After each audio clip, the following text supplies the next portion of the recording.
Los registros también nos dicen que durante el reinado de Carlomagno, hubo muchos relatos de encuentros con tiranos del aire y sus naves aéreas. Estos relatos preocuparon tanto a Carlomagno que quienes informaron de fenómenos tan extraños fueron sometidos a tortura y muerte. Aquí hay un evento registrado ocurrido entre los siglos 8 y 9 en Francia. Un día, entre otras cosas, sucedió en Lyon que 3 hombres y una mujer fueron vistos descendiendo de estas naves aéreas. Toda la ciudad se reunió a su alrededor, diciendo que eran magos enviados por el enemigo de Carlomagno para destruir la cosecha francesa. En vano los 4 inocentes intentaron reivindicarse, diciendo que eran sus propios paisanos y que hacía poco tiempo habían sido llevados por hombres milagrosos que les habían mostrado maravillas inauditas. Afortunadamente, el obispo de Lyon declaró que el incidente era falso, diciendo que no era cierto que estos hombres habían caído del cielo y que lo que la gente del pueblo decía haber visto allí era imposible. El pueblo creyó más en lo que decía su buen obispo que en sus propios ojos, y puso en libertad a los 4 embajadores del barco. La fecha era el 12 de noviembre del año 1887. Era cerca de la medianoche a bordo del velero Siberian cuando se informó que varias personas a bordo presenciaron una enorme esfera de fuego. Se lo observó surgiendo del océano, se elevó a una altura de 16 metros, luego voló contra el viento y se acercó al barco, luego se lanzó hacia el sureste. Este avistamiento duró 5 minutos completos. Con el paso de los años, se informó de 1896 y 97 dirigibles misteriosos en todo Estados Unidos. En Oakland, California, un grupo de pasajeros de un tranvía informó sobre un cigarro alado que emitía un rayo de luz brillante. El avistamiento se extendió por Colorado, Texas, Kansas, Nebraska, Iowa y muchos otros estados, particularmente en el medio oeste. El 11 de abril de 1897, Walter McCann, de Roller Park, unos kilómetros al norte de Chicago, tomó una fotografía del New York Herald, así como el Chicago Herald Tribune, declararon que las placas eran genuinas y no falsas. Dr. Jacques Vallée, autoridad internacional sobre la experiencia OVNI. Lo primero que me gustaría disipar es una idea errónea frecuente de que los ovnis se limitan a este país. Muy a menudo la gente me pregunta, ¿cómo es que nunca he oído hablar de ovnis en otras partes del mundo? ¿Cómo es que solo oímos hablar de ovnis en Estados Unidos? Bueno, los ovnis no son un fenómeno estadounidense, son un fenómeno mundial. Esa es una de sus características más dramáticas. La primera gran ola de avistamientos. Y los avistamientos tienden a ocurrir en series muy intensas durante un par de meses en una región determinada del mundo. La primera ola importante de este tipo se produjo sobre Escandinavia en 1946.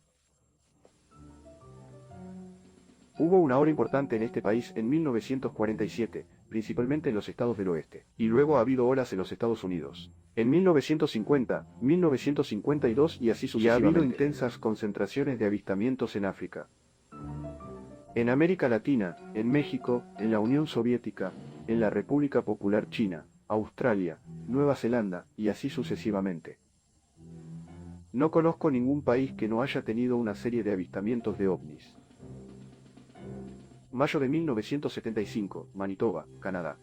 Se han reportado objetos voladores no identificados sobre el pequeño pueblo de Carmen. Los objetos fueron vistos por numerosos testigos durante varias semanas.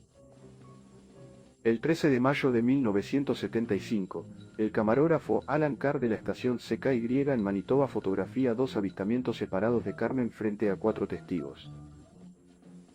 El primer avistamiento se produce aproximadamente a las 10:30 de la noche. El objeto parece estar estacionario justo por encima del suelo. Luego, casi simultáneamente, con un destello que aparece en el cielo, el objeto se mueve hacia el norte a una velocidad cegadora. Solo cuando la película luego se analiza en cámara lenta, Carr se da cuenta de lo que ha capturado fotográficamente.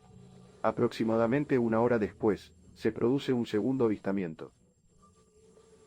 El objeto aparece sobre un grupo de árboles y se mueve de izquierda a derecha, a una altitud relativa aparentemente baja con respecto al horizonte. Una vez más, el análisis en cámara lenta proporciona un estudio fascinante de este suceso inexplicable. El 30 de junio de 1973, Jean Bigot, del Instituto de Astrofísica, sobrevoló Chad a bordo del Concorde, repleto de científicos y aparatos científicos. A 17.000 metros de altitud. En el crepúsculo de un eclipse total, Bigot fotografió el horizonte con su cámara.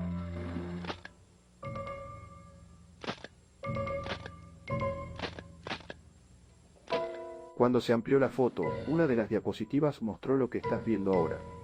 Si miras de cerca esta fotografía, se parece exactamente a lo que han citado muchos estadounidenses durante 1973 y 1974.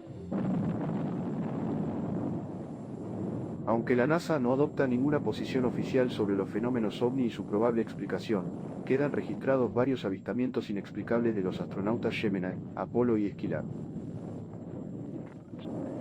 El primer avistamiento se produjo durante Géminis 4, en junio de 1965. El astronauta Jim McDivitt vio de repente un objeto cilíndrico con brazos y antena. Y cuando se veía contra el cielo del día, parecía blanco o plateado. Entonces el objeto pareció moverse hacia la nave. De repente, lo perdieron de vista. Durante el avistamiento, los astronautas pudieron tomar estas fotografías y películas del ovni.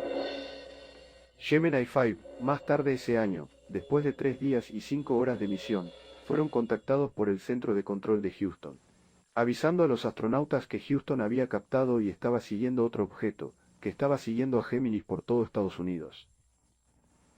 Estimaron que el ovni se encontraba entre 2.000 y 10.000 metros de la nave, y tan grande como la propia nave Gemini.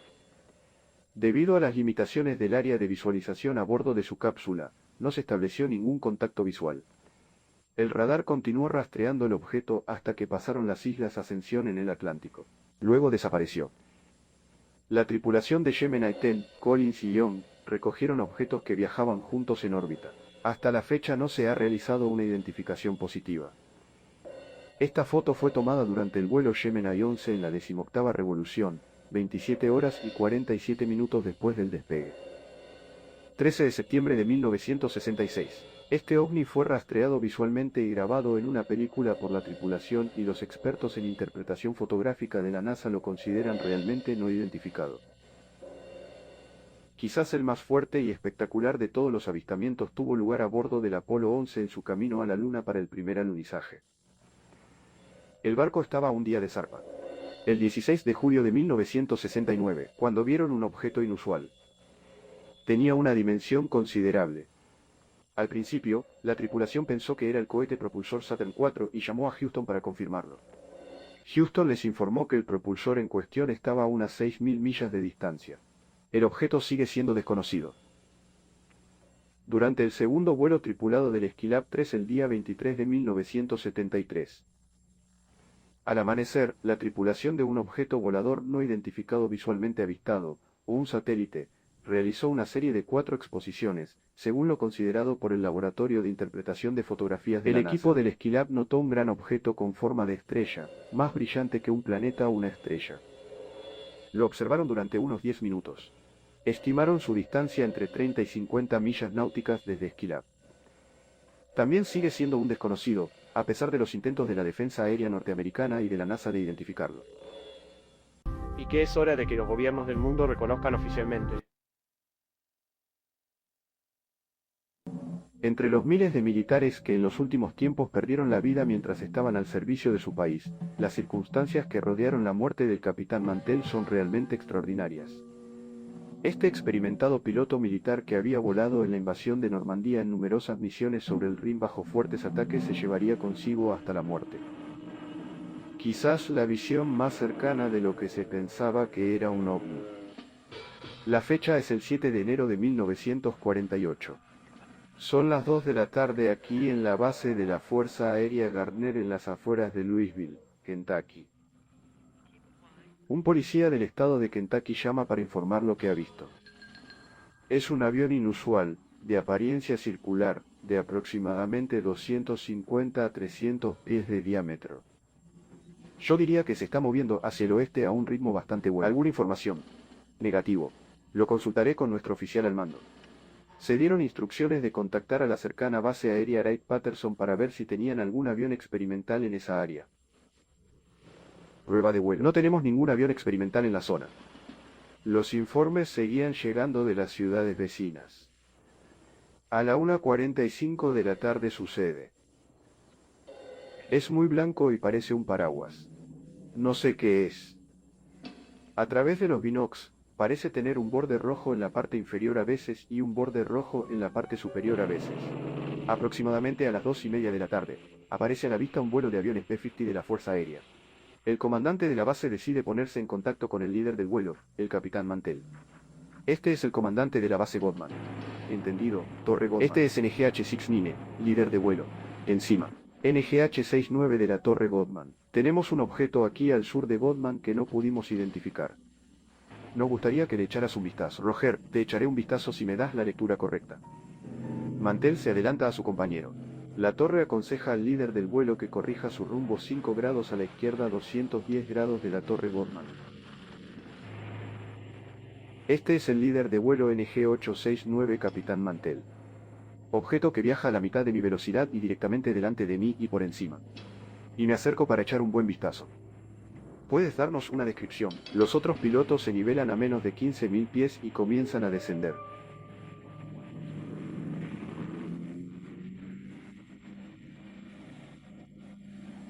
Aproximadamente a las 3:15 de la tarde, Godman Tower pierde de vista el ovni. 5 minutos después, llegó el informe de que el avión del capitán Mantell se había estrellado. Fue encontrado muerto.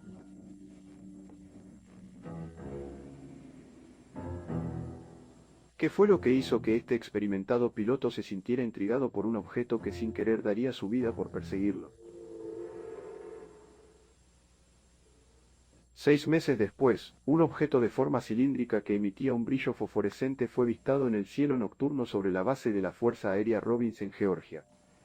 A las 2:45 de la madrugada, Capitán C. Childs y el primer oficial J.B. Bitted estábamos pilotando un vuelo de rutina número 576 de Eastern Airlines desde Houston a Atlanta cuando Bitted informa que vimos un objeto que se acercaba hacia nosotros. Este extraño objeto tenía una corriente de fuego rojo saliendo de su cola, y pude ver que era mucho más grande que cualquier cosa que hubiera visto o sobre lo que hubiera leído. Luego, Childs se da cuenta de que el objeto no tenía alas que lo sostuvieran. Nos pasó por el lado derecho. Su velocidad era de unas 700 millas por hora, y ambos hombres ven muy bien este objeto inusual. Medía unos 30 metros de largo y tenía forma de cigarro. Al pasar, vieron claramente 2 filas de ventanas, una superior y otra inferior, que eran grandes y cuadradas. Esa noche hubo un tercer testigo. El único pasajero que estaba despierto en ese vuelo de Eastern Airlines, Clarence M. Seckelbey. Me sobresalté, me asusté. Un mayordomo. Se me acercó y me dijo, veo que has estado mirando por la ventana. ¿Hablarás con el piloto? Y dije, bueno, por supuesto. El piloto bajó con su portapapeles. Estaba visiblemente conmocionado. Me dijo que había sido aviador en la guerra. Y cubrió tantos millones de millas de vuelo. Y nunca antes había visto algo así. ¿Qué fue lo que vi? Vi este objeto con forma de cigarro. Tenían una fila de ventanas, detrás de ellas estaba iluminado desde atrás, había una llama de color rojo cereza. Esta experiencia espeluznante fue presenciada por 3 aviones por pasajero. Y los observadores terrestres agregaron más corroboración. La conclusión de un informe de inteligencia aérea fue que el objeto permanece sin identificar en cuanto a origen, construcción y fuente de energía, y entra en el registro clasificado como desconocido.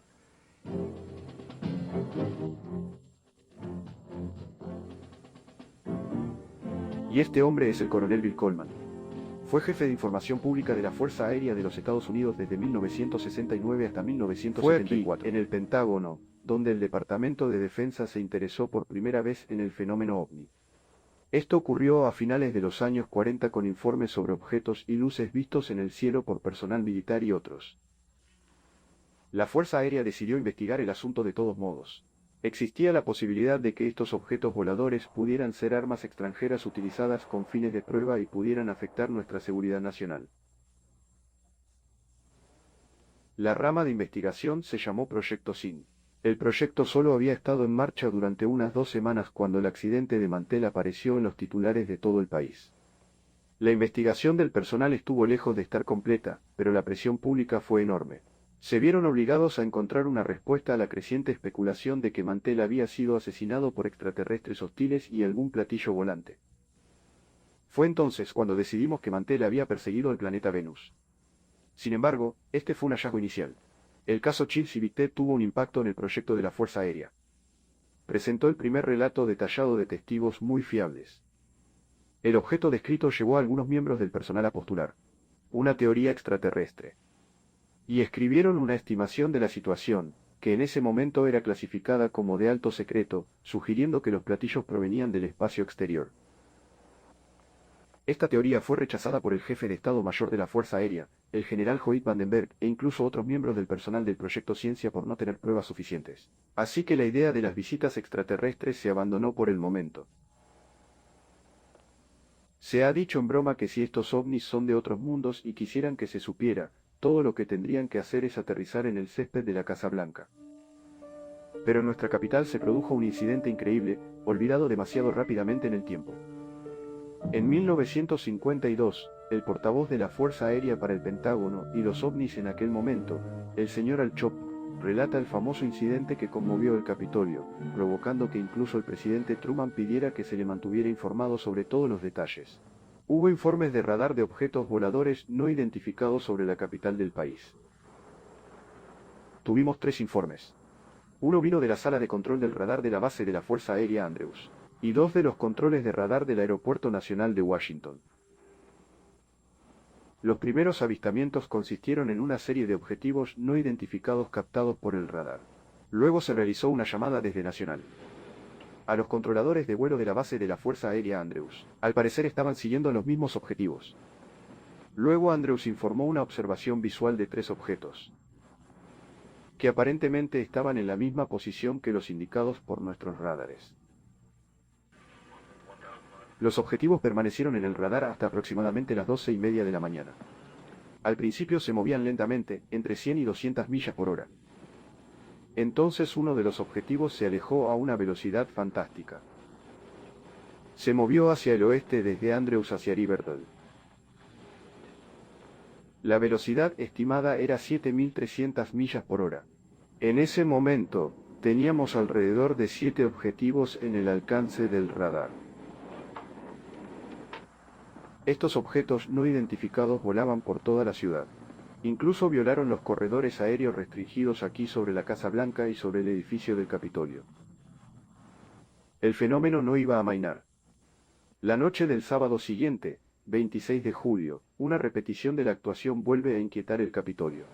El sábado siguiente por la noche, alrededor de la medianoche, me despertó una llamada telefónica a mi casa en Virginia. Era el oficial de información pública de la Autoridad Federal de Aviación. Me dijo que los radares de control del tráfico aéreo estaban detectando nuevamente una gran cantidad de ovnis sobre el área de la capital. Primero seguirían una trayectoria de vuelo definida y luego desaparecerían repentinamente. Otros aparecerían con la misma rapidez. Hice la llamada telefónica al puesto de mando en el Pentágono y pedí una intercepción. Alrededor de las 2:40 de la mañana, recibimos una llamada de radio de un vuelo del F-9 Force, 2 aviones en el vuelo. Ellos también, en ese momento, aparecieron en nuestro alcance. Y en ese momento nos pasó algo muy aterrador. Todo nuestro tráfico desconocido desapareció por completo en el momento en que esos aviones aparecieron en el alcance. El líder del vuelo llamó y dijo, bueno, no parece que vayamos a hacer ningún bien aquí, así que vamos a regresar a la base. Y en el mismo momento en que esos aviones desaparecieron, todo nuestro tráfico desconocido apareció nuevamente en nuestro alcance. Y nuevamente, fue una experiencia muy aterradora. Llamamos a la base de la Fuerza Aérea Andrews y informaron que les pasó exactamente lo mismo a sus cráneos. A las 10 de la mañana, a la mañana siguiente del avistamiento, el general Landry, a petición del presidente Truman, llamó a los servicios de inteligencia para averiguar qué estaba sucediendo en Washington. Fue la conferencia de prensa más grande y larga celebrada en el Pentágono desde la Segunda Guerra Mundial. El general Sanford encabezó la conferencia y dijo que estaba personalmente satisfecho de que los avistamientos del radar fueran el resultado de inversiones de temperatura, que son conocidas y explican ciertas señales en el radar. Aunque esta fue la conclusión de las investigaciones de la Fuerza Aérea, curiosamente el informe en sí comienza con este comentario inicial, un estudio de los diversos informes sobre el tema. Los avistamientos de radar no permiten dar una explicación positiva y definitiva. La CIA ahora entraría en escena convocando a un panel de científicos de primer nivel para examinar el fenómeno ovni. La preocupación de la CIA era que las recientes oleadas de avistamientos pudieran constituir una amenaza a nuestra seguridad nacional. La idea era que el enemigo podría explotar los ovnis como señuelo en la preparación de un ataque a los Estados Unidos. 5 destacados científicos y varios representantes de la Fuerza Aérea y de la CIA se reunirían el miércoles 14 de enero de 1953. Entre los miembros del panel se encuentra un miembro asociado que está destinado a tener más experiencia con los fenómenos ovni que cualquier otro científico estadounidense hasta la fecha, el Dr. J. Allen Hynek, astrofísico y jefe del Departamento de Astronomía de la Universidad Northwestern. Me convocaron a la reunión del jueves. Los miembros del panel estaban sentados alrededor de esta mesa. En realidad, fue una ocasión bastante sombría e impresionante. Yo era un miembro joven y recuerdo sentirme considerablemente nervioso y aprensivo por estar frente a esta potencia de científicos. Pero durante los últimos 4 años había sido asesor científico de la Fuerza Aérea de Estados Unidos sobre este mismo problema. Hubo 2 películas que fueron de particular interés para el panel en ese momento. Una era una película tomada por un oficial de la Marina mientras estaba de vacaciones en Utah, cerca de Tremonton, Utah, y la otra era una película tomada en Great Falls, Montana, por el dueño del equipo de béisbol local.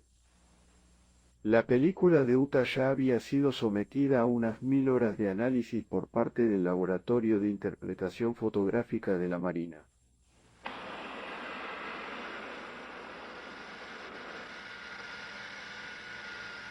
Entonces el panel se levantó de sus sillas y se agachó alrededor de las paredes y examinó las películas, y pidieron que las proyectaran varias veces, de hecho. Ahora, la Marina tenía, sobre la base de su análisis detallado de las películas de Utah, habían llegado a la conclusión de que los objetos mostrados en las películas no podían ser pájaros, globos, aviones, etc., sino que eran objetos autoluminosos y no identificados. A pesar de esta conclusión, el panel la rechazó y concluyó que los objetos eran pájaros. No podían ser desconocidos, por lo tanto tenían que ser pájaros. Sin embargo, salí de la reunión y de la sala con la clara sensación de que el panel se había movido deliberadamente para desacreditar todo el tema y no revelarlo. La seria atención científica que merecía. Parece que la CIA volvería a involucrarse en el fenómeno ovni. De la manera más inusual. Se desarrollarían una serie de episodios que hasta la emisión de este programa no eran de conocimiento público. Los acontecimientos fueron tan extraños que es difícil concebir que le sucedieran a personas asociadas con organizaciones tan sensatas como la Oficina de Inteligencia Naval y la CIA. Este hombre es el teniente coronel retirado Robert Friend, Estados Unidos, Fuerza Aérea y el jefe del proyecto Libro Azul. Amigo que ahora forma parte del personal directivo de Selecco Industries Incorporated, que construye y lanza misiles con fines de prueba de defensa. Un amigo ahora relata esta experiencia tan inusual. Y que es hora de que los gobiernos del mundo reconozcan oficialmente.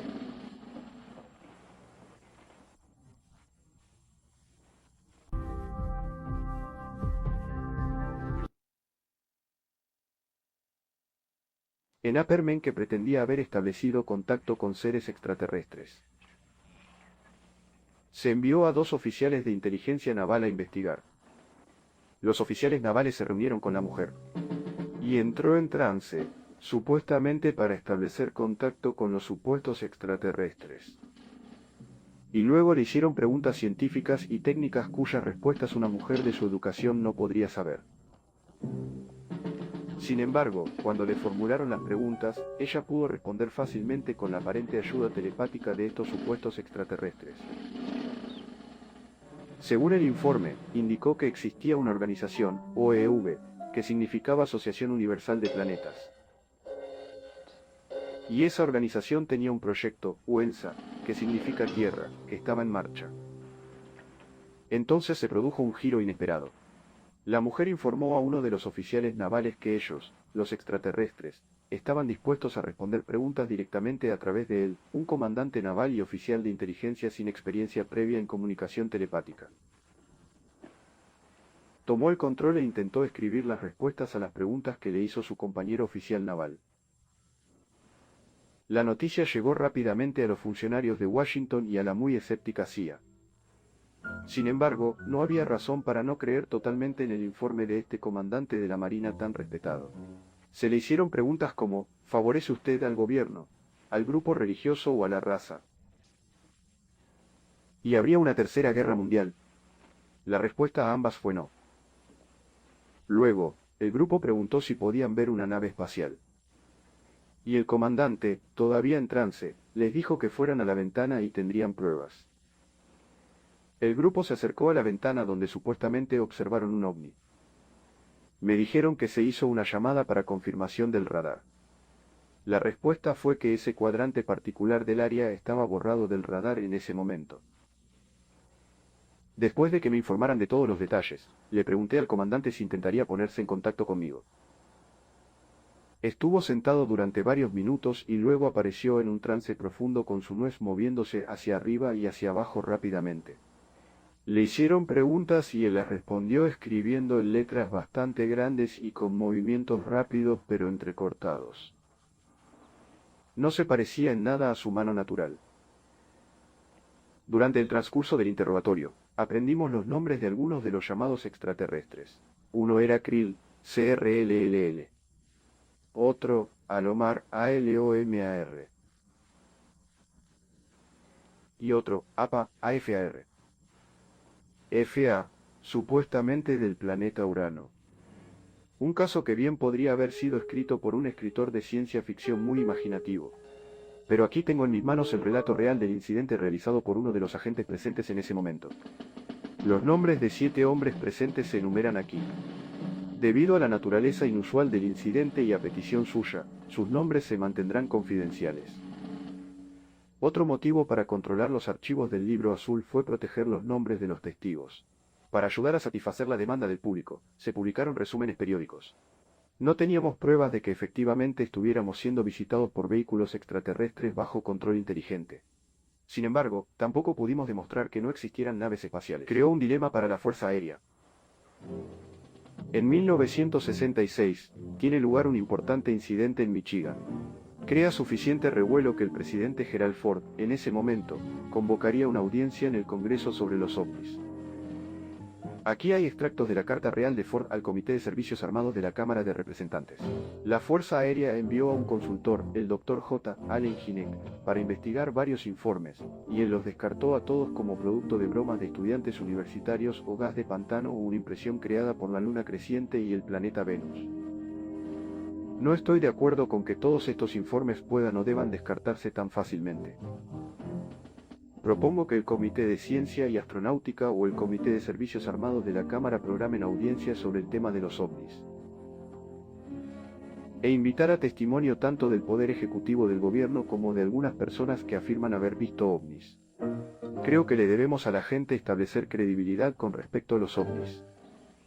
Atentamente, Gerald R. Ford, miembro del Congreso.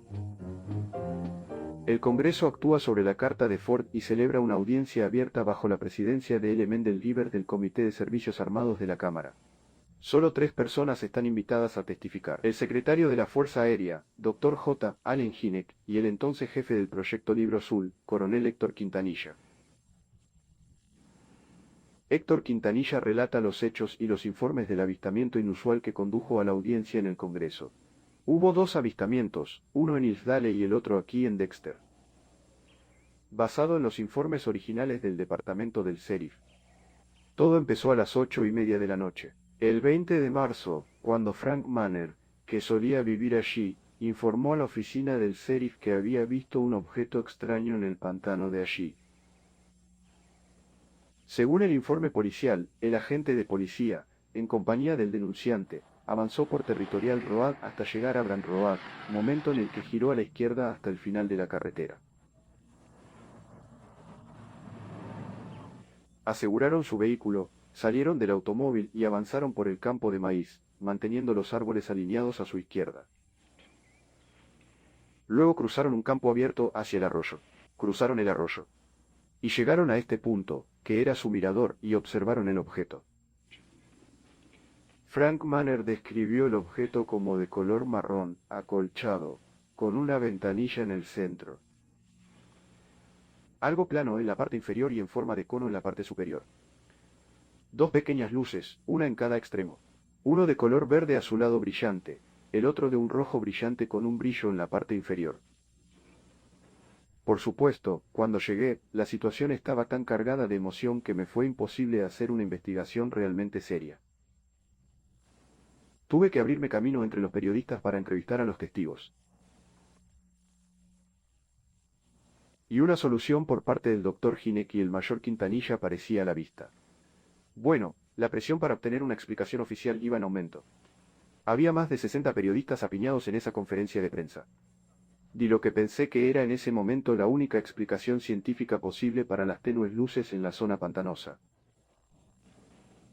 Hice la declaración de que podría ser gas de pantano, y aunque enfaticé que no podía probarlo en un tribunal de justicia, esa era la explicación completa de estos avistamientos. Bueno, la prensa retomó la frase, gas de pantano. Y me apresuré a hablar por teléfono, lo que me llevó a recibir muchas críticas por ello.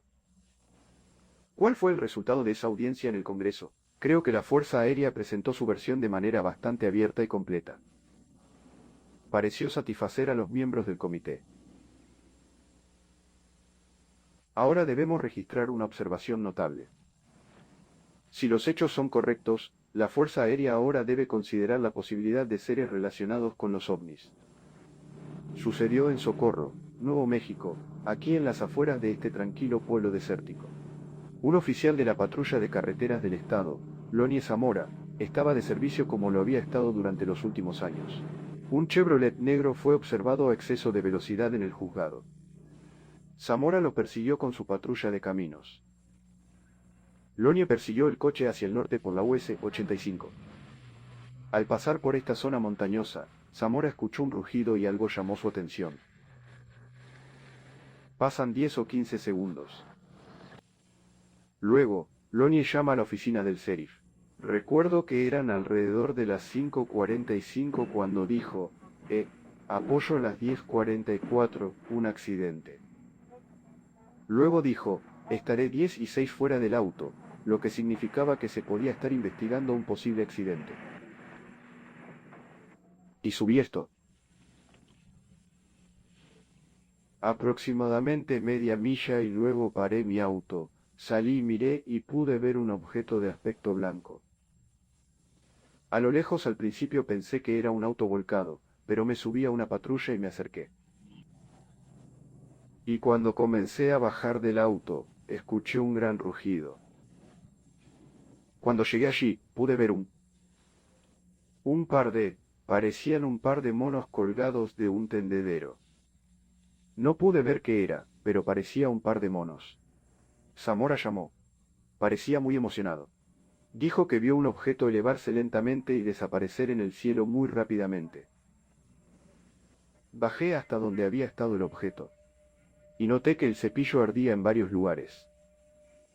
El objeto había dejado 4 huellas perpendiculares en el suelo.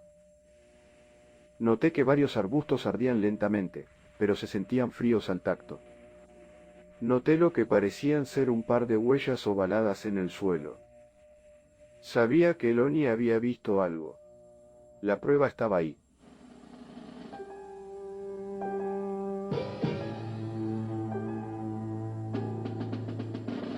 El incidente fue muy interesante por decirlo menos. Parece diferir prácticamente de todos los casos anteriores que investigamos en un punto de vista. El vehículo había dejado marcas de vainas. Había una insignia observada por Lonnie Zamora en el costado de la nave. La insignia no era identificable, ni americano ni ruso. Y por último, la observación de estas 2 personas. En una especie de traje. Pero ¿qué arrojó la investigación? ¿Cuál fue la estimación oficial de la situación por parte de la Fuerza Aérea? Repasamos el caso por completo. Habíamos visto muestras analizadas en el laboratorio de materiales del aire. Los arbustos quemados fueron analizados en busca de residuos de propulsor. Medimos las distancias entre las marcas de las vainas. Mi primera reacción fue que se trataba de un módulo de pruebas lunares de la NASA o de la Fuerza Aérea. Esa parecía ser la única explicación lógica. Este fue probablemente el caso mejor documentado en los archivos de la Fuerza Aérea, y lo revisé en todas partes, hasta arriba, incluso hasta el puesto de mando de la Casa Blanca, y nada. Según el estatus oficial del avistamiento de Loni Zamora, caso llevado como no identificado, pendiente de datos adicionales. 19 de abril de 1897. En Leroy, Kansas. Un granjero llamado Alexander Hamilton, su hijo y un peón se despiertan con ruidos extraños en el corral del ganado. Al salir, descubren, para total asombro de Hamilton, una enorme aeronave con un brillante reflector desciende lentamente sobre el corral de las vacas. Temeroso, Hamilton se acerca. Y se sorprende al descubrir que una de sus vacas ha sido atrapada por un cable rojo que baja desde el barco. Al día siguiente, después de una extensa búsqueda, descubre la piel, las patas y la cabeza de la vaca, en un campo a kilómetros de distancia. Esta es una de las primeras mutilaciones de ganado registradas relacionadas con ovnis. El informe podría fácilmente descartarse como un cuento fantástico si no hubiera otros. Pero desde entonces, se han descubierto miles de extrañas mutilaciones de animales, no solo en este país, sino en África, Australia, Brasil y muchos países europeos, de hecho, en todo el mundo.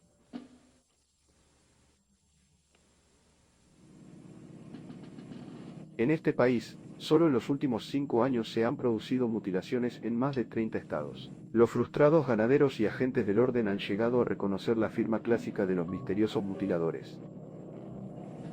A menudo, en una zona remota, se encuentra una vaca muerta.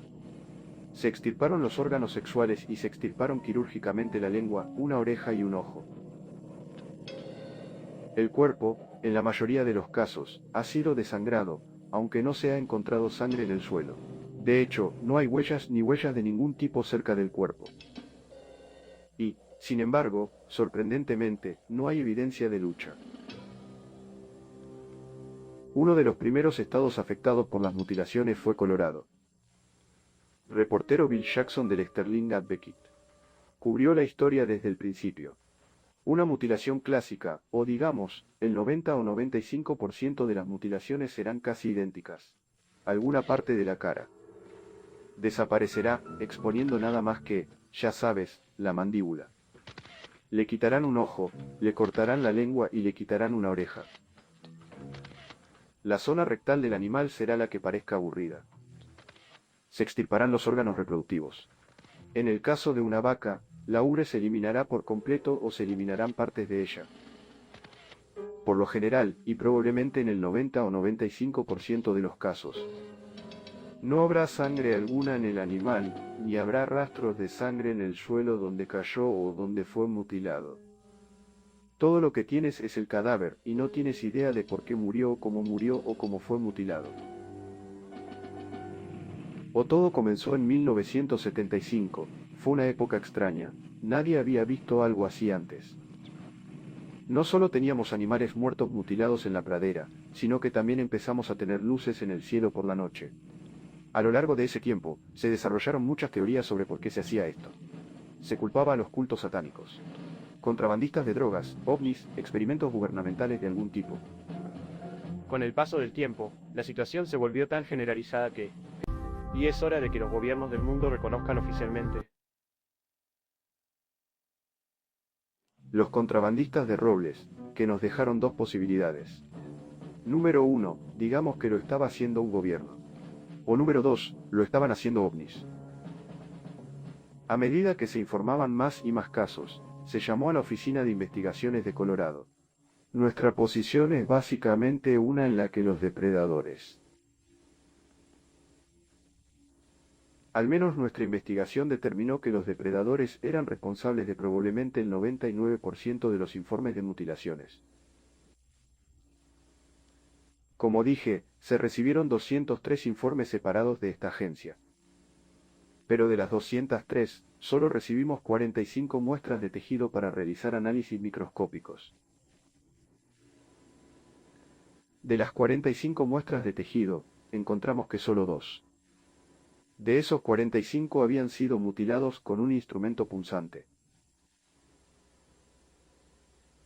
Cuando empezaron, enviarían muestras de estos animales al CBI, a Fort Collins, para tratar de determinar cuál fue la causa de su muerte, que los estaba mutilando. Y 9 de cada 10 o más veces, el informe indicaría que estamos siendo causados por depredadores. Estos ganaderos y los alguaciles de estas zonas rurales han estado rodeados de ganado toda su vida. Han estado rodeados de coyotes toda su vida. Y sabían que esto simplemente no era posible. Un coyote no haría eso. Depredadores. Cuando entran y empiezan a comer, y estoy hablando de depredadores de 4 patas, entran y muerden y luego tiran y desgarran. Los cortes que tenemos, incluso nosotros no podemos hacer cortes como este, lo hemos intentado muchas veces en animales muertos con navajas y cuchillos y no podemos hacer los mismos cortes que hemos tenido con ganado. Que fuimos e investigamos y que fueron llamados. Creo que tengo una mutilación aquí, y salimos y lo vimos. Y no fue una mutilación. Y estos no son los que se informan. Las personas clasificadas como mutilaciones de tipo clásico son en realidad mutilaciones y no son depredadores. Los animales salvajes, los depredadores, los coyotes, no se acercarán a estos cadáveres. Pero en el caso de que un animal sea mutilado en invierno, posiblemente haya algo en el clima frío que pueda enmascarar lo que mantiene alejados a los depredadores, y esa será la excepción a la regla.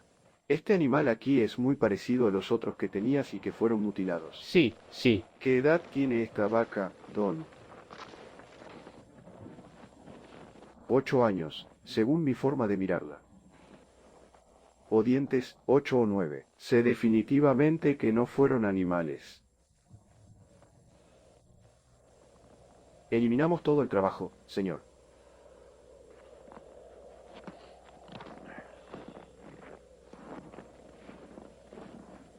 Don, ya sabes, en este bicho de aquí, que parece una herida incisa real. Sí.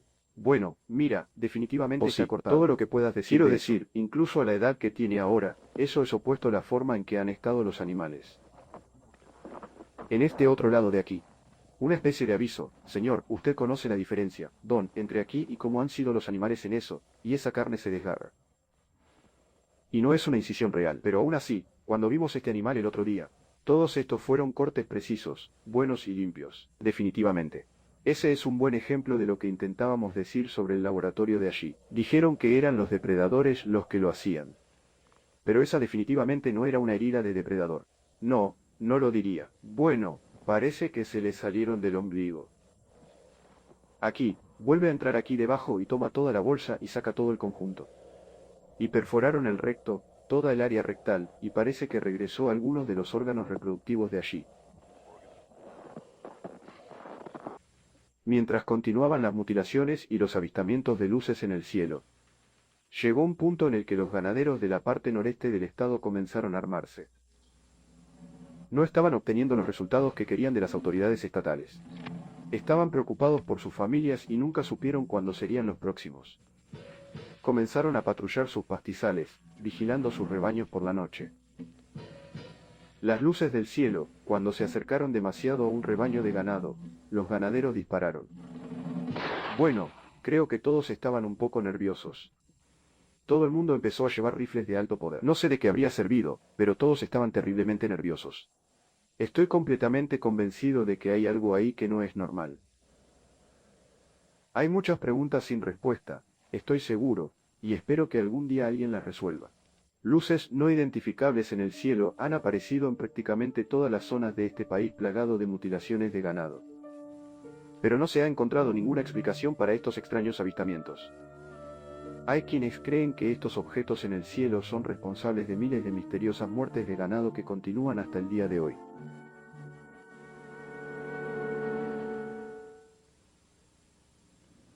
Aunque los funcionarios estatales y locales han expresado sus puntos de vista sobre el misterio de la mutilación, sorprendentemente pocos veterinarios hablarán públicamente sobre la situación.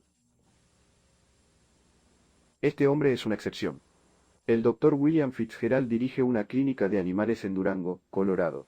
Debido a su experiencia en el campo de la medicina veterinaria, la oficina del sheriff le pidió que realizara una autopsia a una vaca mutilada encontrada en una zona remota del bosque estatal. Este animal en particular había sido desangrado en gran medida. Le habían extirpado el ano y aproximadamente los primeros 10 centímetros del recto. Le habían cortado la piel prepucial y los últimos 2 o 3 centímetros del pene. Al ras con la pared del cuerpo. Le habían extirpado el ojo izquierdo y le habían cortado el último tercio de la lengua.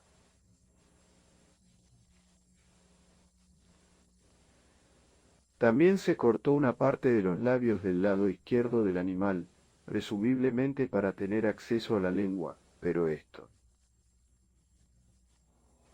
no tiene sentido porque esa porción de la lengua podría haberse sacado y cortado fácilmente sin eso, así que no entiendo ese punto.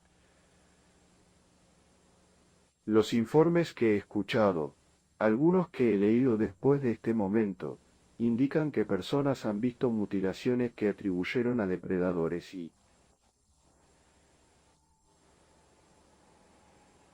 si se trataba de un depredador, tenía 2 pies y un cuchillo de 6 pulgadas porque en la mayoría de los casos era un solo corte muy afilado. Y aunque no soy el principal experto del mundo, trabajo con cuchillos con frecuencia. Sé lo que hacen, conozco las marcas que dejan. El desangrado, la extracción de sangre de un animal, ha sido una característica predominante de los mutiladores. Pocos funcionarios han encontrado una respuesta a la técnica utilizada en este procedimiento. El Dr. Fitzgerald describe cuál cree que es el método.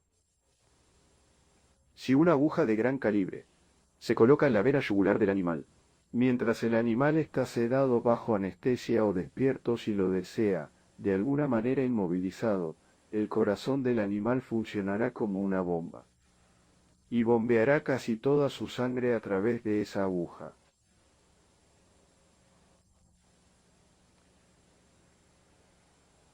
A medida que el suministro de sangre del animal comienza a disminuir, un mecanismo fisiológico natural toma el control y secuestra o atrae la sangre restante hacia los órganos internos en el centro para irrigar los órganos vitales, el hígado, el corazón y el cerebro. La zona periférica, la piel, todos los centros no vitales, en gran parte sin sangre. Entonces, si puedes extraer con éxito la mayor parte de la sangre de un animal, puedes cortar a ese animal y prácticamente no habrá sangrado en la superficie. Sé que sigo volviendo a este punto, pero aparentemente el animal estaba sujeto con algo más que cuerdas. ¿Por qué? No lo sé. Aparentemente fue lavado completamente limpio. ¿Por qué? No lo sé.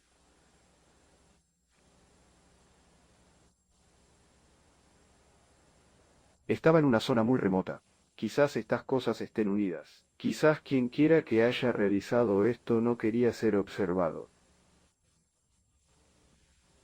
Creo que uno de mis sentimientos iniciales fue que Dulce, Nuevo México.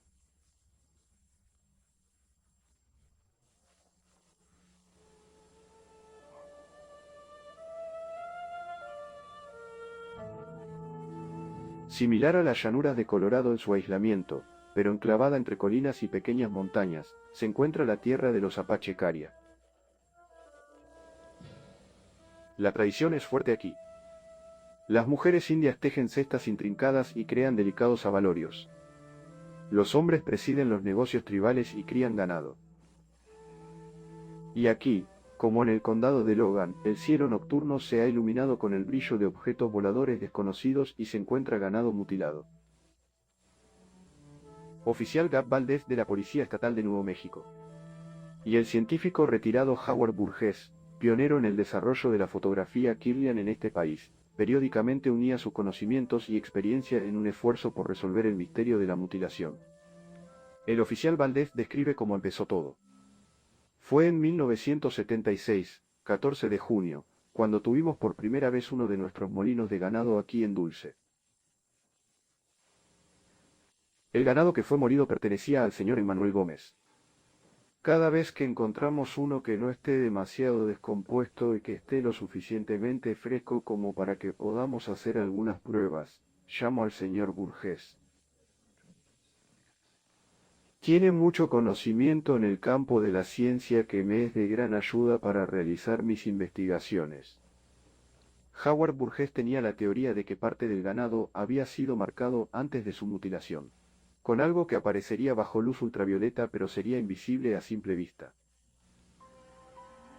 Una noche, él y Valdez realizaron un experimento, y descubrió que de 80 cabezas de ganado, 5 estaban efectivamente marcadas con una sustancia blanca en polvo, visible solo bajo luz ultravioleta.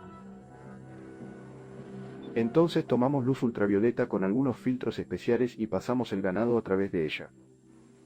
Y lo que parecen ser marcas brillaba bajo ultravioleta. Es invisible para el ojo normal, pero bajo luz ultravioleta brilla. Luego eliminamos el cabello de la región que sí brilla y eliminamos una muestra de control. Los llevamos al laboratorio y les hicimos controles químicos. Descubrimos que la muestra que sí brilló tiene un contenido extremadamente alto de potasio y magnesio. En ese momento esto era interesante, pero no significó mucho para nosotros hasta que descubrimos otras cosas que comenzaron a relacionarse con ello. Llegó el momento, el 3 de julio de 1978, en que se avistó un ovni sobre Taos, Nuevo México. Mientras flotaba sobre la ciudad, dejó caer una fina capa de cenizas al suelo. Las cenizas contenían altos niveles de magnesio y potasio, los mismos elementos que se encuentran en el ganado bajo luz ultravioleta. Pero había más. Descubrimos que hay al menos 25 elementos allí. Existe una buena posibilidad de que sea algo orgánico. Y si lo es, esto simplemente abre una verdadera bolsa de gusanos porque cualquier cosa puede pasar si se trata de un material orgánico que tiene. Provino de una de estas embarcaciones, y esta, según nos contaron, cayó directamente de la embarcación que sobrevolaba la zona. Una tarde, el sheriff del condado de Logan, Tex Graves, llevó a sus ayudantes al campo alrededor de Sterling, Colorado, decidido a rastrear las luces brillantes que habían estado rozando los ranchos y tierras de cultivo durante las últimas semanas. El periodista Bill Jackson describe la secuencia de los acontecimientos. Recién estábamos comenzando en esto. Realmente no sabíamos lo que estábamos haciendo. Por supuesto, no estábamos preparados para algo así. Pero a medida que pasó el tiempo, nos dimos cuenta de que no podríamos atraparlos. Entonces tal vez podamos tomarle fotografías y descubrir algo de esa manera. Aproximadamente un año y medio después, las luces volvieron y las mutilaciones continuaban.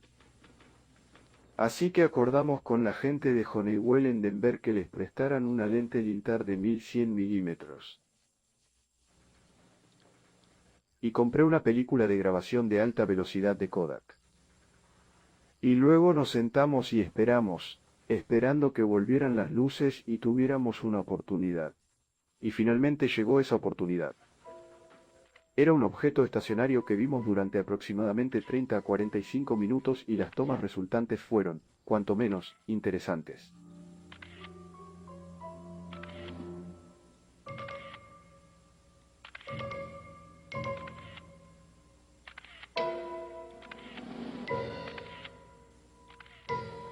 Poco después de estas exposiciones finales, el objeto simplemente desapareció. Fue casi como si alguien hubiera presionado un interruptor de la luz y ya no estuviera allí. ¿Qué son estas luces no identificables? ¿Cuál es su naturaleza y su propósito y que es hora de que los gobiernos del mundo reconozcan oficialmente que aparecieron en los cielos nocturnos inmediatamente antes del descubrimiento del ganado mutilado? ¿Cuántos animales más morirán antes de que se resuelva el misterio?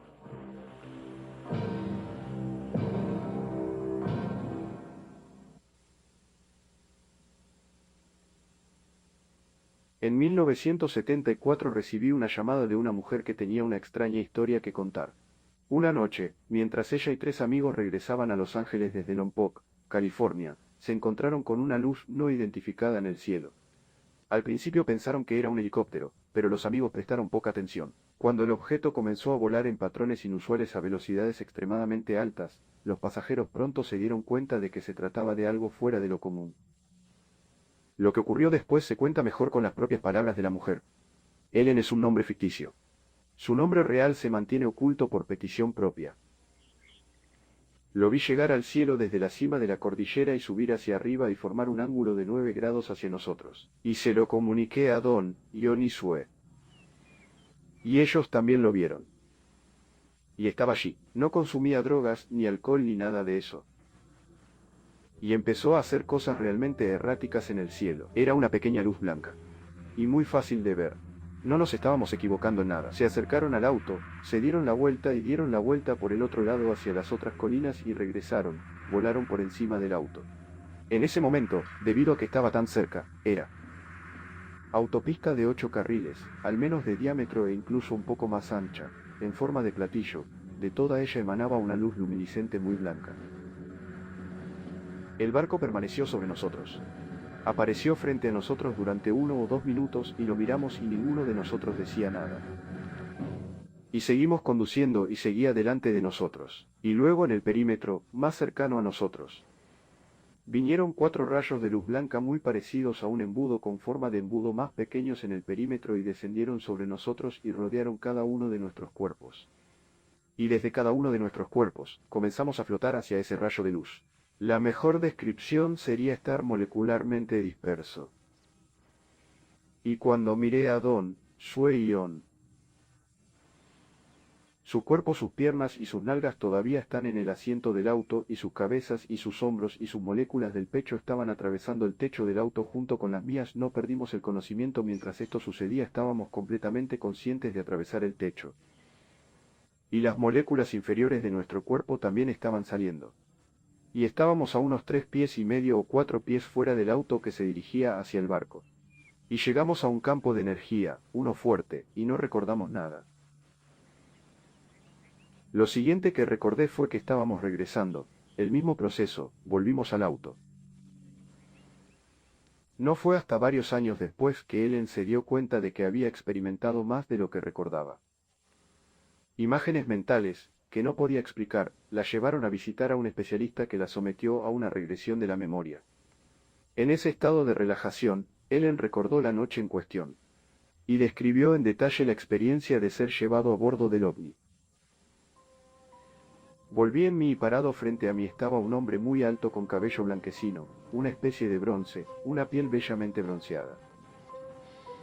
Y tenía con una especie de vestido largo y pícaro y él me estaba mirando muy amigable y dijo que suponía que me gustaría saber qué estábamos haciendo aquí. Y miré a mi alrededor y quise saber. Estábamos en una habitación enorme que tenía un pasillo al frente y un pasillo al costado. Y había pasillos redondos y curvos. La habitación era muy luminosa. Una luz iridiscente irradiaba por todas partes, pero no se veía ni una bombilla por ninguna parte. No viste casi nada excepto las sillas giratorias en las que estábamos sentados. Y procedió a ayudarme a levantarme, y luego caminamos juntos hacia él. Pantalla frente a nosotros al otro lado de la sala y nos mostró algunas fotografías informativas. Fue muy cordial y muy fácil hablar con él. El hombre me habló en inglés, pero simultáneamente con todo lo que dijo hubo una gran cantidad de comunicación telepática. Y fue un sentimiento completamente pacífico. Todo tenía sentido.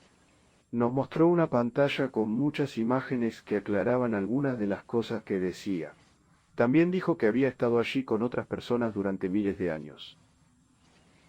Y que habían estado recogiendo personas y dándoles información para que la usaran y la pusieran en este mundo, en esta sociedad, para lograr muchos cambios mejores. Y lo interesante fue que hay algunas personas que él indicó, que conocemos y sobre las que leímos, a quienes se les dio información. Esto es lo que me dijo. Y no hubo miedo. Eso es predominante, creo, en todo. Desde esta gran sala donde llegamos por primera vez, el hombre me llevó a un par de habitaciones más. Y el que es muy interesante estaba más o menos en el centro del barco, y era una habitación llena de diales y llena de hombres vestidos con ropa más ajustada, mientras que el que me conoció tenía una especie de túnica de embajador y estos tipos tenían más como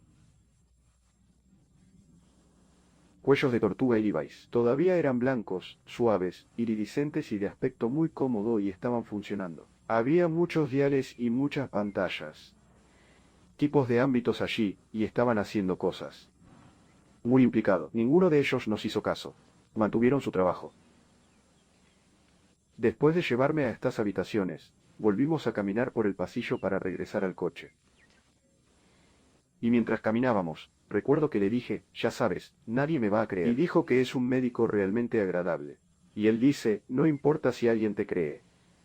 Y había un propósito en que me dijeran estas cosas. Lo que había aprendido y lo que Ion y Sue también habían aprendido tenía su propósito y él fue muy amable y muy cordial. Casi podías encontrarte con él en la calle y ni siquiera sentir nada inusual. Y luego volvimos a la habitación. Nos volvieron a meter en el coche de la misma manera que nos sacaron.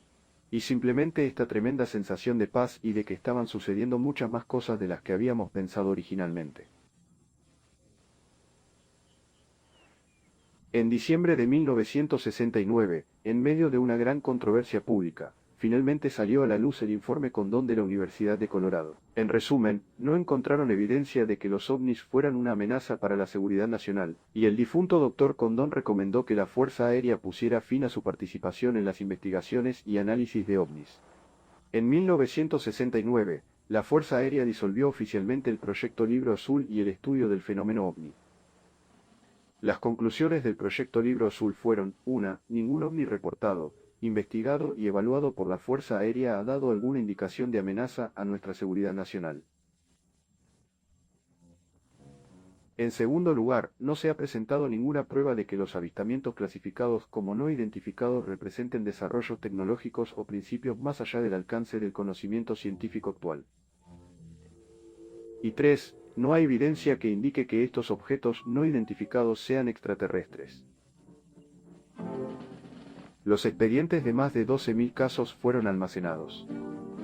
Pero el omnipresente ovni no se dejó influir por esta posición del gobierno. Los incidentes continuaron con informes diarios de objetos voladores que aparecían en los medios de comunicación. Solo en los últimos meses de 1973 y principios de 1974, hay más de 1000 informes no relacionados y sin resolver de ovnis en todo Estados Unidos. Delaware State News, Dover, Delaware, 16 de octubre de 1973. Dover. 3 mujeres que iban camino al mercado lo vieron. Al mismo tiempo, la tripulación del helicóptero de la Policía Estatal de Delaware lo vio. Según los informes, 2 pilotos de línea aérea que volaban sobre Dover lo vieron. Los controladores de vuelo de la base de la Fuerza Aérea de Dover lo vieron. Sur de Illinois, Carbondale, Illinois, 18 de octubre de 1973. No hizo ningún ruido, dijo Don. Tenía luces intermitentes rojas y verdes en la parte delantera y trasera. Times Dispatch, Richmond, Virginia, 19 de octubre de 1973. Estaba flotando y estacionamos allí en la ruta 50 durante aproximadamente 2 horas y lo observamos Washington 30 de enero de 1974. Los guardias de la penitenciaría del estado de Washington han avistado lo que parece ser el mismo ovni 2 mañanas seguidas desde sus posiciones en la torre de la prisión. Scranton Tribune, Scranton, Pensilvania, 25 de febrero de 1974. La policía detecta un objeto volador. Los informes de ovnis en los Estados Unidos están aumentando. 21 de octubre de 1978. Sendero Bass, Tasmania. Un piloto llamado Frederic Valentí desaparece después de informar sobre una extraña nave flotando sobre él. 12 de diciembre de 1978, La Chapelle, Francia. Un trabajador de 45 años que regresa a casa observa un objeto ovalado. Junto con otro testigo, ve una nave flotando sobre ellos. 12 de diciembre de 1978, Guadalajara, México. Los vecinos y luego un agente de policía informan sobre 2 objetos luminosos en forma de platillo. 16 de diciembre de 1978, Palermo, Italia. El empleado del banco ve un disco de luz y alerta a la policía, que toma varias fotografías. 2 de enero de 1979, Wellington, Nueva Zelanda. Un piloto veterano y un periodista filman 7 objetos. 4 de enero de 1979, Jerusalén. La policía de servicio ve 3 objetos misteriosos a gran altura. 5 de enero de 1979, Johannesburgo, Sudáfrica. Una mujer y su hijo informan haber visto media docena de ocupantes frente a una embarcación de colores brillantes en un camino rural solitario. La gente común y corriente está viendo algo en todo el mundo. Pero ¿qué han visto los expertos? NORAD y la Fuerza Aérea cuentan con equipos extremadamente sofisticados, y mediante el uso de la instalación de radar en fase, se mantiene la vigilancia de los objetos en el espacio.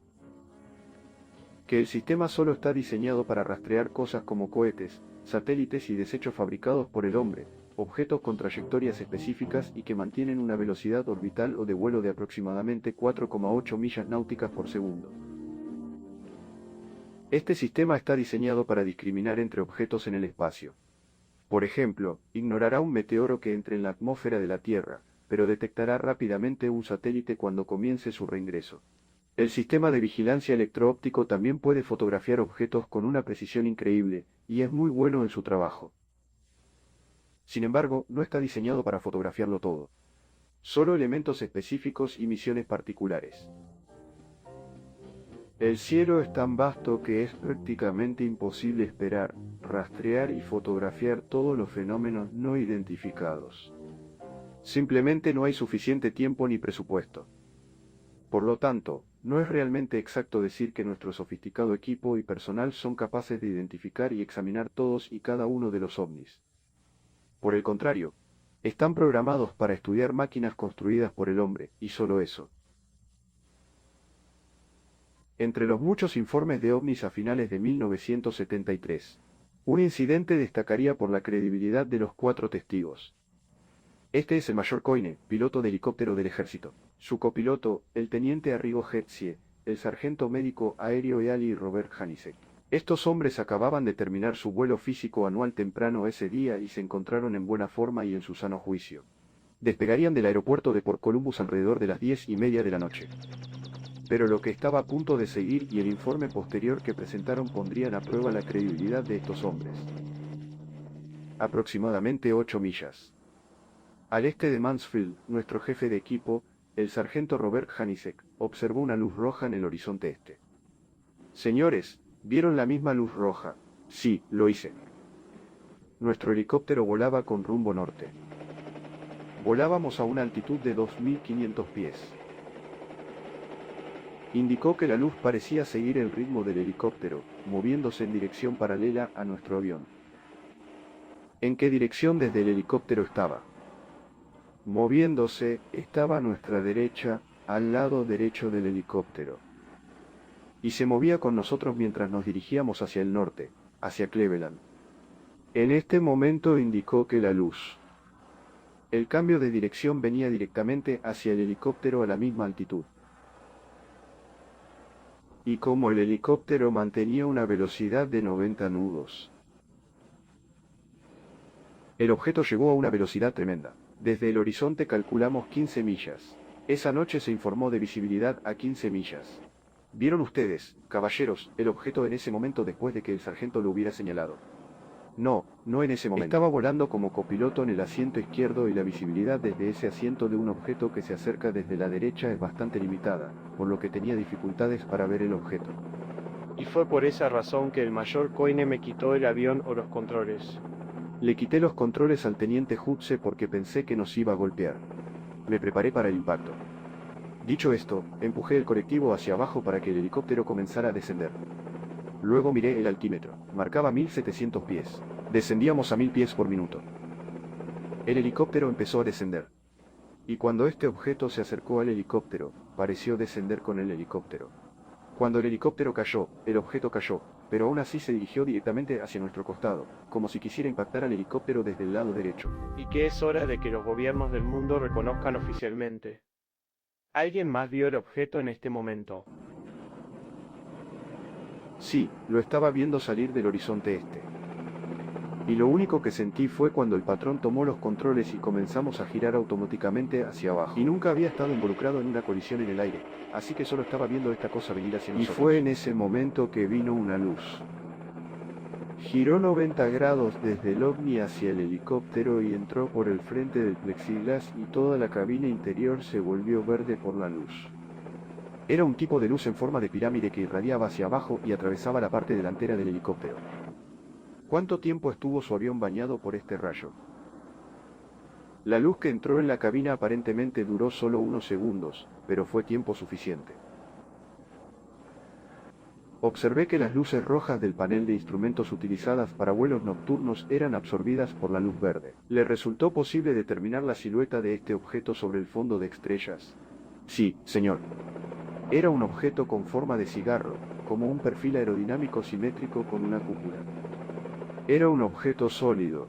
Era una estructura metálica y se podían ver luces reflejándose en la estructura porque no se podía ver ninguna de las estrellas o detrás del propio objeto. Mientras sucedía todo esto, ¿cuál era la actitud del helicóptero? Al parecer, cuando se suponía que descendíamos a 2000 pies por minuto, a 100 nudos, estábamos subiendo a 1000 pies por minuto con los controles aún establecidos para un descenso. Y pasamos de 1700 pies a 3500 pies y alcanzamos un máximo de 3800 pies. Me gustaría enfatizar un hecho importante, y es que hay aproximadamente 20 años de experiencia en aviación del ejército entre los 4 hombres a bordo del helicóptero esa noche. Hemos sido capacitados para seguir procedimientos y regulaciones al reportar incidentes, independientemente de cómo se acepten. Y tratamos de seguir esos procedimientos. Y reportamos el incidente tal como ocurrió. Y han evitado cualquier especulación sobre el tema. Si bien la posición oficial de nuestro gobierno es no especular sobre este tema, podemos optar por dejar que nuestras mentes exploren otras posibilidades, para usar nuestra imaginación. Porque si consideramos que los astrocientíficos están de acuerdo en un punto, que la posibilidad de vida en otros lugares no solo es muy probable, algunos consideran que existe sin lugar a dudas. Supongamos entonces que estos objetos sean vehículos espaciales reales, de origen extraterrestre, y no una ilusión de la mente. Quizás podamos empezar a aceptar ideas como las diversas formas y configuraciones de ovnis observadas en nuestra propia historia de la aviación. En 71 años hemos ideado docenas de formas de aviones. Desde biplanos propulsados por hélices hasta módulos lunares hasta la fecha.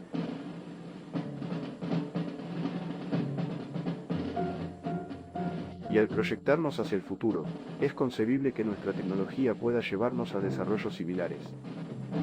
En cuanto al comportamiento de los ovnis, si son vehículos espaciales, parecen tener un avance de nuestra comprensión de lo que es posible en el siglo XX. Pero debemos darnos cuenta de que, sin embargo, desafía nuestra imaginación. Habrá un siglo XXI, un 22 y un 23, donde las imposibilidades de hoy pueden ser algo común mañana. Si estos vehículos tienen orígenes fuera de nuestra Tierra, entonces debemos asumir que son administrados, controlados y operados por algún tipo de seres, quizás similar a nosotros. A partir de informes incompletos de todo el mundo, podemos empezar a construir un retrato confuso de estos extraterrestres. Los informes indican piel cenicienta, pálida y blanca. Tal vez con una fina membrana protectora sobre ellos. Ojos grandes, muy separados y de apariencia envolvente. Nariz indefinida, 2 pequeños orificios para respirar. Una boca cortada o una abertura pequeña o ninguna. Comportamiento, cauteloso, curioso, firme. Capacidad de paralizar al tacto. Sonidos emitidos. Zumbador. Resuma un idioma extranjero o algún acento, zumba como si fuera electrónico desde su cabeza y pecho, usa protección para la cabeza o protección general para el cuerpo. Puede que no lo seamos. Científica y técnicamente sofisticada en la medida necesaria para reconocer cuál es la evidencia real en lo que hemos recopilado. Creo que también deberíamos pensar en otras posibles hipótesis. Supongamos que existen universos entrelazados donde formas de materia que no se entrelazan con el nuestro excepto bajo condiciones. Condiciones extrañas para asumir que estamos en el nivel de inteligencia que necesariamente nos visitarían si tuvieran la capacidad de venir aquí.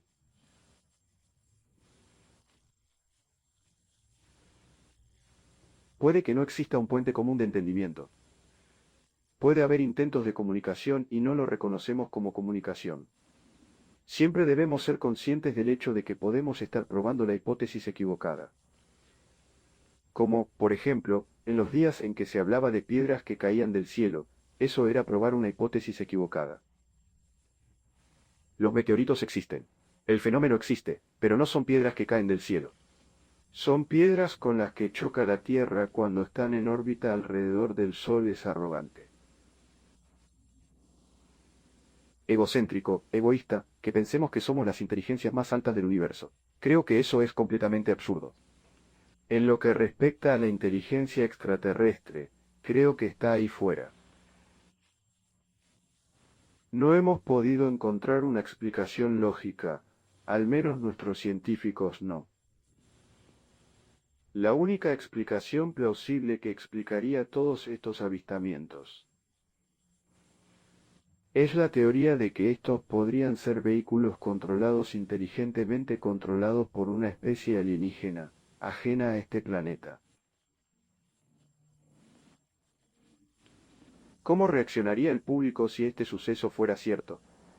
Para encontrar la respuesta, el Dr. Leon Festinger, de la nueva Escuela de Investigación Social, consultó a varios psicólogos sociales destacados de varias universidades de Estados Unidos.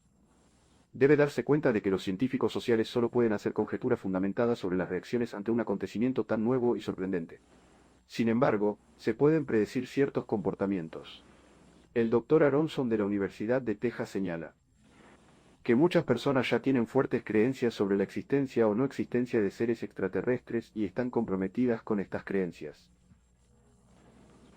El Dr. Balcer nos cuenta que si estos seres extraterrestres avanzaran más allá de nosotros, probablemente obtendríamos información tecnológica de ellos, que muchos estadounidenses pueden preocuparse de que su benefactor exija algo a cambio. Gratitud constante o reconocimiento de su superioridad. En lo que respecta al pánico, la mayoría de mis asociados están de acuerdo en que no sucedería a menos que hubiera alguien en peligro inminente sin escapatoria ni posibilidad de protegerse. Y 2. Resultó en la pérdida de contacto con la familia o los grupos primarios. Y por último, también está la cuestión de los efectos a más largo plazo. ¿Qué pasaría durante muchos años? Un psicólogo social sugiere que podría ayudar a unir al mundo. Si los visitantes del espacio resultan ser un enemigo, sugiere, entonces nos uniremos. Como una especie para ahuyentar al invasor y luego vivir en paz. Hasta ahora hemos hablado del pasado y del presente, pero ¿cuáles son las posibilidades del futuro? Parece casi seguro que si otros seres más avanzados que nosotros habitan otros sectores del universo, entonces es muy probable que llegue ese día, ese momento en el que se haga contacto oficial. Veamos un incidente que podría ocurrir en el futuro, o quizás ya podría haber ocurrido. La premisa es que el contacto lo realizan seres extraterrestres con representantes de la Fuerza Aérea de los Estados Unidos en la base de la Fuerza Aérea Oshoman en los desiertos de Nuevo México. El día está claro. Son alrededor de las 5:30 de la mañana. En la base de la Fuerza Aérea Oshoman. Semáforo. Un avión de reconocimiento está en el campo listo para despegar cuando el sargento Mann recibe un informe de una nave no identificada que se acerca. Sí, Bill. No, nada en la pared. Lo repetiré de nuevo. Objetos no identificados acercándose en coordenadas 49, 34 grados al suroeste. Pared y anillo. Ponte en contacto con ello, factura.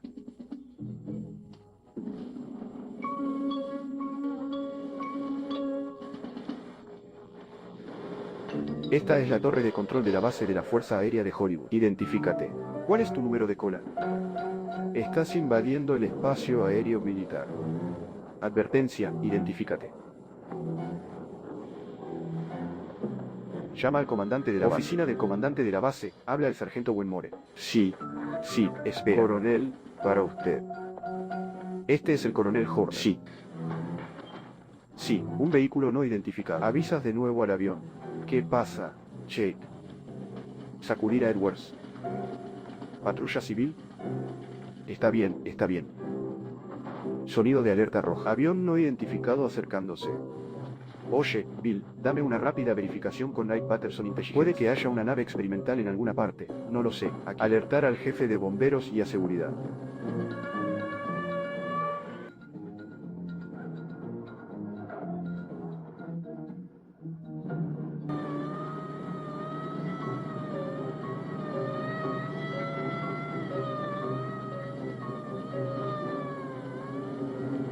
Se envían 2 interceptores militares para escoltar a las naves no identificadas fuera del área.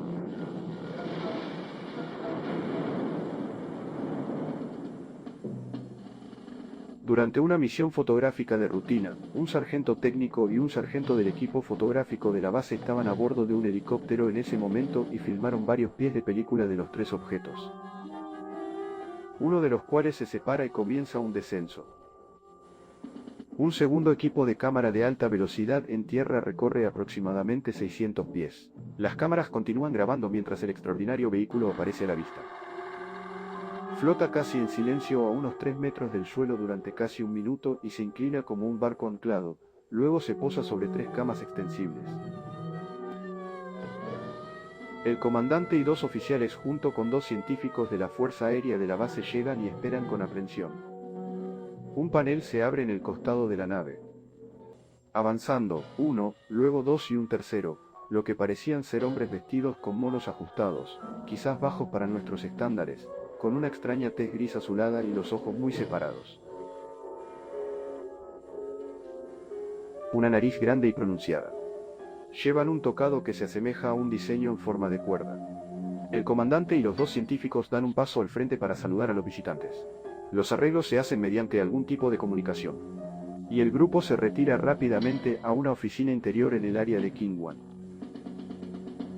Atrás queda un atónito grupo de militares. Se desconoce quiénes son los visitantes, de dónde son y qué quieren.